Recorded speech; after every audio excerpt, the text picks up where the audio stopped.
Hello everyone, আসসালামু আলাইকুম। কেমন আছেন আপনারা সবাই? আশা করছি অনেক বেশি ভালো আছেন। আবারও আপনাদের সাথে খুবই সহজ একটি আচারের রেসিপি শেয়ার করব। আশা করছি খুবই ভালো লাগবে। একদমই অল্প কিছু উপকরণ দিয়ে, যেগুলো আমাদের ঘরেই থাকে, আজকে একদম সহজ পদ্ধতিতে আপনাদেরকে আমি আমড়ার আচার তৈরি করে দেখাবো। তো আচার তৈরি করার জন্য সর্বপ্রথমে এখানে লাগবে হচ্ছে আমাদের আমড়া। তো এখানে আমি 1 কেজি আমড়া নিয়েছি। আমার আমড়ার সাইজগুলো কিছুটা বড় ছিল, এর জন্য 1 কেজিতে পরিমাণে অনেকটাই কম উঠেছে। এখন এই আমড়াগুলোকে আমি খুব ভালো করে একটু ধুয়ে নিব।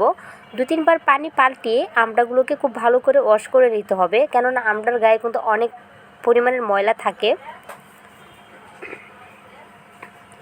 তো এইভাবেই আমড়াগুলোকে আমি খুব ভালো করে ধুয়ে নিয়েছি। এখন আমড়াগুলোকে ধুয়ে নেওয়ার পরে আমি একটু আমড়াগুলোকে খোসা ছাড়িয়ে নিব। তা আমড়াগুলো আমি ছিলে নিয়েছি। তারপরে এইভাবে নাইফ দিয়ে আমড়াগুলোকে দাগ কেটে দিচ্ছি। যেহেতু আজকে আস্ত আমড়ার আচার তৈরি করব, এর জন্য অবশ্যই কিন্তু এইভাবে দাগ কেটে দিতে হবে, আর না হলে ভিতরে মশলা ঢুকবে না। তারপরে এখানে আমি দিয়ে দিচ্ছি হলুদ, 1 চামচ হলুদ দিয়েছি। আর হচ্ছে 1 চামচের একটু বেশি এখানে আমি মরিচের ফাঁকি দিয়েছি। যেহেতু আমি আজকের আচারটা ঝাল টক মিষ্টি তৈরি করব, এর জন্য ঝালের পরিমাণটা একটু বাড়িয়ে দিয়েছি। তারপরে সব কিছুকে খুব ভালো করে একটু মিক্স করে নিচ্ছি হলুদ মরিচের সাথে। সব শেষে এখানে আমি কিছুটা লবণ দিয়ে দিচ্ছি। তারপরে আবারও খুব ভালো করে উলটপালট করে দিচ্ছি, যেন সব কিছুর সাথে খুব ভালো করে মিক্স হয়। এখন চুলায় আগে থেকে একটি প্যান বসিয়েছি, আর এখানে আমি 1 কাপ চিনি দিয়েছি।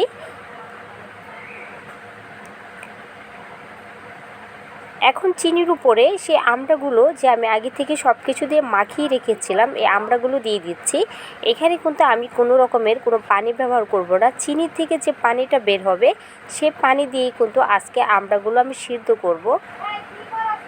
এই পর্যায়ে চুলার ফ্লেম অবশ্যই কমিয়ে রাখতে হবে, আর নাহলে কিন্তু চিনিটা পুড়ে যেতে পারে, আর আমড়াগুলো কিন্তু খুব তাড়াতাড়ি সিদ্ধ হবে না। তা আমি কিছুক্ষণ ঢেকে দিয়েছিলাম আমড়াগুলো সিদ্ধ হওয়ার জন্য।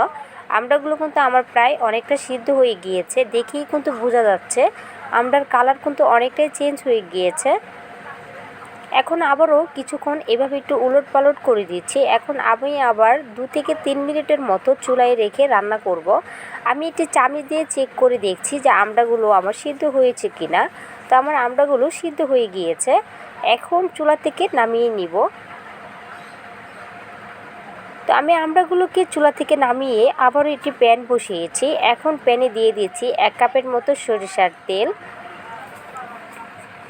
তারপরে এখানে দিয়ে দিচ্ছি 1 কাপ রসুন।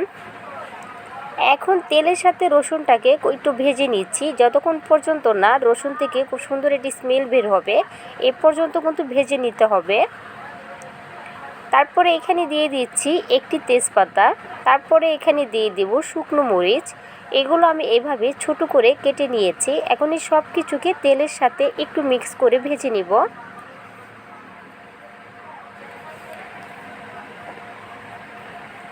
তো এইভাবেই 1 মিনিটের মতো আমি এগুলোকে ভেজে নিয়েছি। যখনই দেখবেন কালারটা চেঞ্জ হয়েছে, এ পর্যায়ে যে আমড়াগুলো আমরা আগে থেকে সিদ্ধ করে রেখেছিলাম, সেই আমড়াটা দিয়ে দিচ্ছি। দিয়ে খুব ভালো করে উলটপালট করে দিচ্ছি।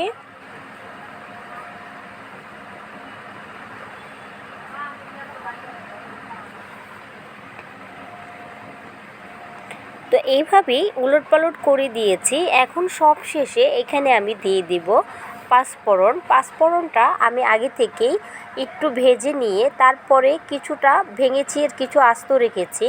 এখন পাঁচফোড়নটাও দিয়ে দিয়েছি। দিয়ে দেওয়ার পরে এইভাবে আবারও খুব ভালো করে আচারের সাথে মিক্স করে নিতে হবে। একদমই সহজ পদ্ধতিতে আমি আমড়ার আচার আপনাদের সাথে শেয়ার করেছি। আশা করছি খুবই ভালো লাগবে আপনাদের কাছে। তারপরে সব শেষে এখানে আমি 1 মুখার মতো দিয়ে দিয়েছি।